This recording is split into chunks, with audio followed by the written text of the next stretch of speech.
Delhi NCR में लगातार pollution बढ़ता जा रहा है। प्रदूषण का कहर बरकरार है। दिल्ली की एयर क्वालिटी बहुत खराब श्रेणी में पहुंच गई है। जहरीली हवा में सांस लेने के लिए लोग मजबूर हो गए हैं। उत्तर प्रदेश और हरियाणा में भी एयर क्वालिटी बेहद खराब स्थिति में पहुंच गई है। लगातार एयर क्वालिटी इंडेक्स खराब होता जा रहा है और राजधानी दिल्ली में लगातार छठे दिन एयर क्वालिटी इंडेक्स यानी AQI खराब श्रेणी में बना हुआ है और इसमें सुधार होने के बजाय लगातार रोजाना प्रदूषण का लेवल बढ़ता ही जा रहा है। पूरी दिल्ली गैस चैम्बर में तब्दील हो चुकी है।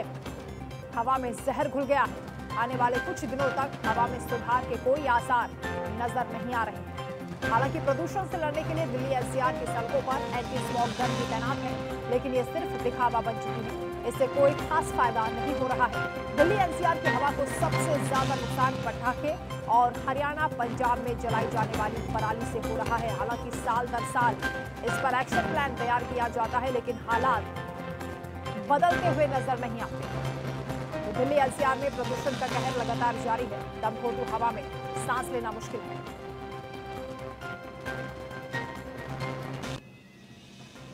दिल्ली में एयर क्वालिटी का लेवल दिनों दिन खराब ही होता जा रहा है और दिल्ली एनसीआर की हवा जहरीली हो चुकी है। तमाम बीमारियां लोगों को परेशान कर रही हैं।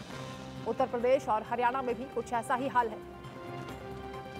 पूरी दिल्ली गैस चैम्बर में तब्दील हो गई है। एयर क्वालिटी इंडेक्स खराब श्रेणी में पहुंच गया है। हालांकि जब जब दिवाली का समय नजदीक आता है, उससे पहले इसी तरह से हालात बन जाते हैं। पटाखे जो कि ये दशहरे पर छोड़े गए और उसके बाद पराली लगातार जो घटनाएं पराली जलाने की हो रही हैं, वो भी इसके लिए जिम्मेदार बताई जा रही हैं। और इस वक्त गाजियाबाद से मेरे सहयोगी महेंद्र माही हमारे साथ जुड़ रहे हैं। महेंद्र, गाजियाबाद में अभी एयर क्वालिटी इंडेक्स क्या है और पॉल्यूशन का लेवल कितना है? देखिए, अगर गाजियाबाद और नोएडा की बात करें तो यहाँ सेम कंडीशन है। दोनों ही जगह जो एयर क्वालिटी इंडेक्स है वो 400 के पार पहुंचा। अगर आप ग्रामीण क्षेत्र में जाएंगे, यानी कि अगर गाजियाबाद के लोनी क्षेत्र में आप जाएंगे तो वहाँ बस से बदतर स्थिति हो चुकी है। वहाँ क्योंकि लोनी जो दिल्ली से सटा हुआ है, वहाँ पिछले एक हफ्ते से लगातार जो AQI है वो 400 के पार पहुंचा है और वहाँ लोगों को बहुत ज़्यादा एक तरीके से तकलीफ महसूस हो रही है। यानी कि जब वो बाहर निकल रहे हैं सुबह के वक्त तो उनकी आंखों में जलन और सांस लेने में तकलीफ हो रही है। और ऐसे में जो हॉस्पिटल है वहाँ मरीजों की संख्या बढ़ रही है। डॉक्टर का साफ तौर पे कहना है कि जब हमने उनसे बातचीत की तो उन्होंने कहा जितने छोटे बच्चे और बुजुर्ग हैं वो यही समस्या लेके आ रहे हैं कि जब वो बाहर निकलते हैं तो उनकी आंखों में जलन और सांस लेने की तकलीफ होती है। अगर बात करें हम नोएडा की, तो नोएडा में भी जो एयर क्वालिटी इंडेक्स है वो 300 से लेकर 350 है। अगर आप ग्रेटर नोएडा की तरफ जाएंगे, यानी कि ग्रेटर नोएडा वेस्ट की तरफ जाएंगे, जहां इमारतों पे धड़ल्ले से कंस्ट्रक्शन किया जा रहा है, धूल मिट्टी उड़ रही है, उसके कारण वहां जो पॉल्यूशन है वो 400 के पार पहुंच गया है। तो अगर नोएडा, गाजियाबाद और ग्रेटर नोएडा, दादर की बात करें तो यहाँ हालत बहुत खराब है और लगातार हम देख रहे हैं किस तरीके से नियमों की धज्जियां उड़ाई जा रही है। जबकि पूरे एनसीआर में ग्रैब 2 लागू हो गया, उसके बावजूद अधिकारी हैं वो अपने दफ्तर से बाहर नहीं निकल रहे, बल्कि केवल चिट्ठी जारी कर रहे हैं। जगह जगह पे, एक दो जगह पे जहां ज्यादा धूल मिट्टी उड़ती है, यानी कि जो हॉटस्पॉट एरिया है वहां एंटी स्मॉग गन लगा गया है, मगर उसका कुछ फायदा दिखता नजर नहीं आ रहा। क्योंकि अगर आप ग्रेटर नोएडा वेस्ट जाते हो, आप वहाँ खुद देख सकते हैं किस तरीके से ऊंची ऊंची इमारतें हैं और वहाँ कई ऐसे बिल्डर्स हैं जो कंस्ट्रक्शन कर रहे हैं मगर वो पर्दा नहीं लगा रहे उस बिल्डिंग पे, और उसके कारण जो धूल मिट्टी है वो बहुत ज्यादा उड़ रही है। तो जिसके कारण PM महेंद्र, लेकिन हैरानी की बात यह है कि इस बार ये कहा जा रहा था कि विजयदशमी के मौके पर जो पटाखे फोड़े गए हैं वो ग्रीन पटाखे हैं या फिर इलेक्ट्रिक पटाखे हैं, उसके बाद भी इतना पॉल्यूशन हो रहा है। और उत्तर प्रदेश के मुख्यमंत्री योगी आदित्यनाथ ने पहले से ही एक्शन प्लान तैयार किया था, प्रशासन को निर्देश दिया था कि पराली जलाने की घटनाएं प्रदेश में नहीं होनी चाहिए, किसानों पर जुर्माने की बात भी कही गई। उसके बाद भी अगर ऐसे हालात हैं तो इसका मतलब है कि नियमों का पालन नहीं हो रहा है।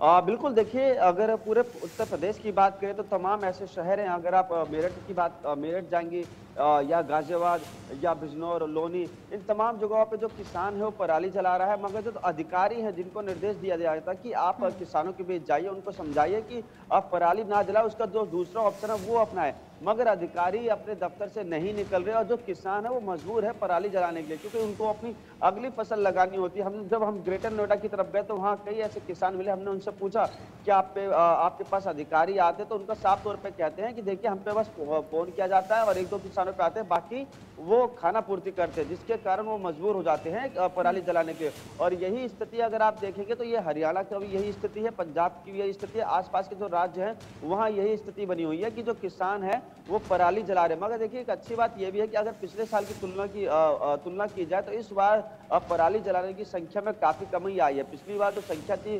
5,500 के आसपास एक टाइम में दर्ज की थी, वो आज 2400 हो चुकी। यानी कि जो किसान है वो भी अवेयर हो रहे हैं, उनको पता है कि हमारे पराली जलाने से काफी पॉल्यूशन होता है। मगर सारा दोष किसानों पर देना ये ठीक नहीं है। हमने देखा किस तरीके से जो नोएडा एनसीआर में जो बड़ी बड़ी कंपनियां हैं या बड़े बड़े जो इमारतें हैं वो कैसे अपना जो गैस होता है, जो खराब गैस होता है वो खुले में छोड़ देती है, जो गंदा पानी होता है वो यमुना में बहा देते हैं। यही स्थिति अगर आप यमुना नदी की देखिए छठ पर्व जो कहा जाता है कि जो छठ का महापर्व है वो बिल्कुल नजदीक है, मगर उससे पहले जो यमुना घाट आप वहां देखेंगे तो व्हाइट जो झाग होता है, दावे बहुत बड़े बड़े किए जाते हैं कि काम लगातार किया जा रहा है, लेकिन हालात जस के तस बने हुए हैं। ये बहुत दुखद बात है। बहुत शुक्रिया आपका तमाम जानकारी के लिए। तो वही दिल्ली में एयर क्वालिटी का लेवल दिनों दिन खराब होता जा रहा है और इस मसले पर दिल्ली के पर्यावरण मंत्री गोपाल राय से खास बातचीत की हमारे सहयोगी अक्षित गुप्ता ने। रेड लाइट ऑन गाड़ी ऑफ का कैंपेन चलाया जा रहा है, उस पर और बात करने के लिए हमारे साथ पर्यावरण मंत्री गोपाल राय जी मौजूद हैं। सर, ये कैंपेन चलाया जा रहा है, इससे कितना फ़ायदा होगा दिल्ली के पोल्यूशन लेवल को रिड्यूस करने में? देखिए, दिल्ली के प्रदूषण को कम करने के लिए बहुत 15 सूत्री कार्यक्रम चल रहे हैं विंटर एक्शन प्लान के तहत। उसमें से गाड़ियों का जो प्रदूषण है उसको कम करने के लिए रेड लाइट ऑन गाड़ी ऑफ कैंपेन शुरू किया गया है। ये 26 तारीख को ITO से शुरू हुआ था, आज 12 खंबा पे हुआ है। 30 तारीख को चंदगी राम अखाड़े पे होगा। 2 तारीख को पूरे दिल्ली के अंदर सभी विधानसभा क्षेत्रों में होगा।